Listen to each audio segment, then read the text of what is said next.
नमस्कार, मैं नवल किशोर न्यूरोथेरेपिस्ट। इस वीडियो में बात करेंगे पिंपल्स को लेकर। पिंपल्स, मुहासे या एक्ने, अलग अलग नाम से ये पुकारे जाते हैं और ये समस्या टीन एजर्स में यानी कि जब हम युवा अवस्था में जाते हैं तो ये समस्या आमतौर पर देखी जाती है और ख़ास तौर से गर्ल्स में ये समस्या देखी जाती है। चेहरे पर धब्बे धब्बे से आने हो जाते हैं, चेहरे पर हल्की हल्की छोटी छोटी फुंसियाँ आने लग जाती हैं जिनमें से पानी निकलना या पस निकलना हो सकता है।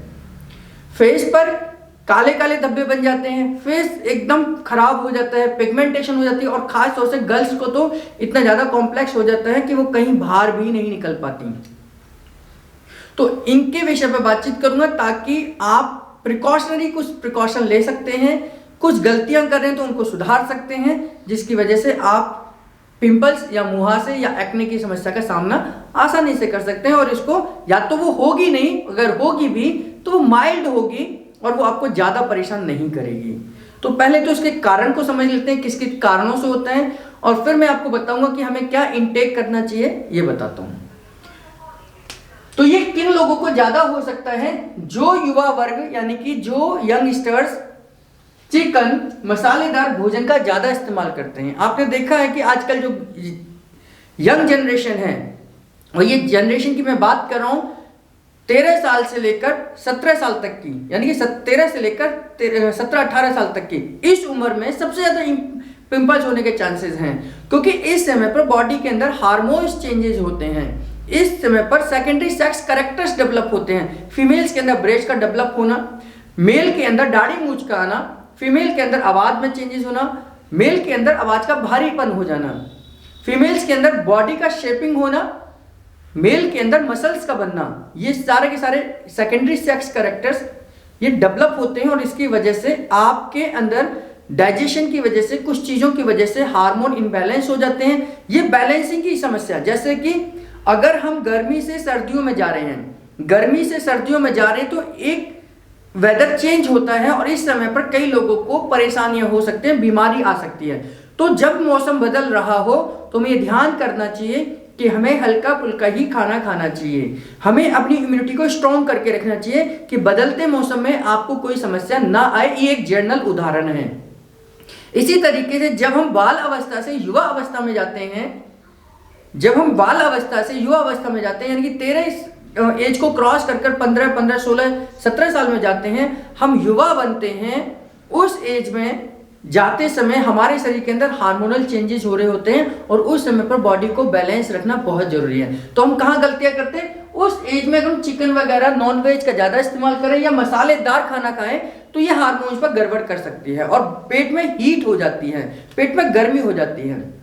धूप, मिट्टी, चेहरे पर गंदगी, अगर आप धूप जैसे वातावरण में ज़्यादा रहते हैं, यानी कि आपको डायरेक्ट सनलाइट है, या मिट्टी जहां पर आप धूल मिट्टी के सामने ज़्यादा करते हैं, चेहरे पर गंदगी यानी कि आप चेहरे को कम धोते हैं, बहुत सारे आलस, इस एज में मैंने देखा है कि लड़कियों को या लड़कों को आलस बहुत आ जाता है, वो अपनी प्रॉपर हाइजीन भी नहीं रखते हैं, तो चेहरे को नहीं धोने की वजह से भी ये समस्या आ जाती है। ज़्यादा कॉफ़ी पीने से, कॉफ़ी क्या है, आपके हार्मोन्स को स्टिमुलेट करती है, तो इस समय पर ये बॉडी के अंदर हीट प्रोड्यूस करती है और हीट प्रोड्यूस करती है तो ये हीट बाहर निकलती है मुहासे के रूप में। तो हमें ज़्यादा कॉफ़ी या चाय का भी इस्तेमाल नहीं करना चाहिए।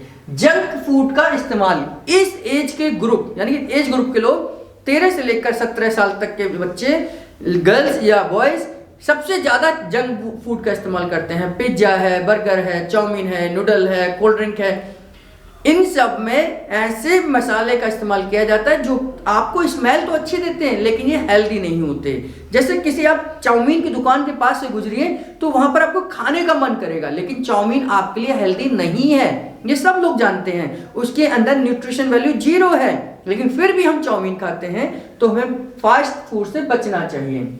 फैट, सोडियम, कार्बोहाइड्रेट, यानी कि फैट, सोडियम और कार्बोहाइड्रेट वाली चीजों को ज्यादा इंटेक नहीं करना। दूसरा, इसमें एक और मेन कारण आजकल देखा जा रहा है, युवा पीढ़ी अपने मोबाइल में, लैपटॉप पर, टीवी पर ऐसे फिल्म को, ऐसे सीरियल्स को ज्यादा देखती हैं जो ज़्यादा हार्मोनल चेंजेस हैं या एक्साइटेड वाली चीज़ें हैं, तो इस समय पर हमारे हार्मोन बहुत तेज़ी से ग्रोथ करने लग जाते हैं, हमारे हार्मोन्स गड़बड़ करने लग जाते हैं, जिसकी वजह से फीमेल में पीरियड्स की समस्या, मेल में आपके टेस्टिस की समस्या भी आ जाती है और इसका असर आपके पेट के ऊपर और आपके एक्ने के ऊपर यानी कि चेहरे के ऊपर साफ साफ नजर आता है। आपकी जानकारी के लिए मैं बता देता हूं, जैसे ये कहा जाता है कि tongue is the index of your stomach, face is the index of your mind, यानी कि फेस के ऊपर जो जो चीजें चल रही हैं ये बताती है कि आपकी सोच कैसी है, आपका व्यवहार कैसा है, इस तरीके की आपकी सिस्टम कैसा है। तो face is the index of your body, यानी कि आपकी बॉडी के अंदर क्या क्या चीजें हैं ये फेस बता सकता है।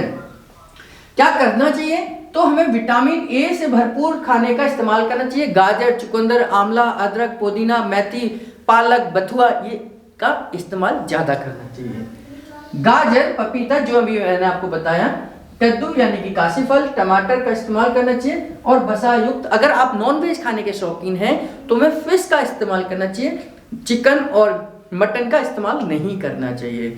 और खास तौर से हमें ये भी ध्यान करना चाहिए हर चीज बैलेंस में करनी है। ये युवा वर्ग, ये वो युवा अवस्था है कि जब हम किसी डायरेक्शन में गलत चले जाते हैं तो उस गलत का हमारे शरीर के ऊपर असर पड़ता है। हम पॉर्न फिल्में देखना शुरू कर देते हैं, पॉर्न वीडियोस देखना शुरू कर देते हैं, जिसका असर हमारी एक बैलेंस उसमें देखा जाए, करा जाए तो सारी चीजें बैलेंसिंग है। आप हर चीज को, लाइफ को एंजॉय कर सकते हैं, लेकिन किसी की भी अधिकता, एक्सेस हमेशा बुरा होगा। अगर आप बार बार मास्टरबेशन करते हैं, खासतौर से मेल के लिए, तो आपको ये एक्ने की समस्या हो सकती है। दूसरा, हमारी बॉडी में जब भी एसिडोसिस की समस्या बढ़ेगी, यानी कि जब भी हमारी बॉडी एसिडोसिस की तरफ जाती है, बॉडी में हीट होती है, पेट में गर्मी होती है, लिवर से रिलेटेड प्रॉब्लम आती है, तो ये एक्ने की समस्या हो सकती है। तो इनके लिए हमें ये ध्यान करना है कि चेहरे पर ये ऐसी प्रॉब्लम ना आए। तो नाभि पर और सिर की चोटी पर आपने घी या तेल का इस्तेमाल करना है। पहली चीज, नाभि पर और सिर की चोटी पर घी या तेल का इस्तेमाल करना है। दूसरा, अगर आपको ये समस्या हो रही है तो आपको गीले कपड़े की पट्टी पेट के ऊपर रखनी चाहिए। तीसरी, आपको मुल्तानी मिट्टी का लेप आपके फेस पर करना चाहिए। चौथा, एलोवेरा का लेप आप अपने फेस पर लगा सकते हैं या एलोवेरा को डायरेक्ट लगा सकते हैं।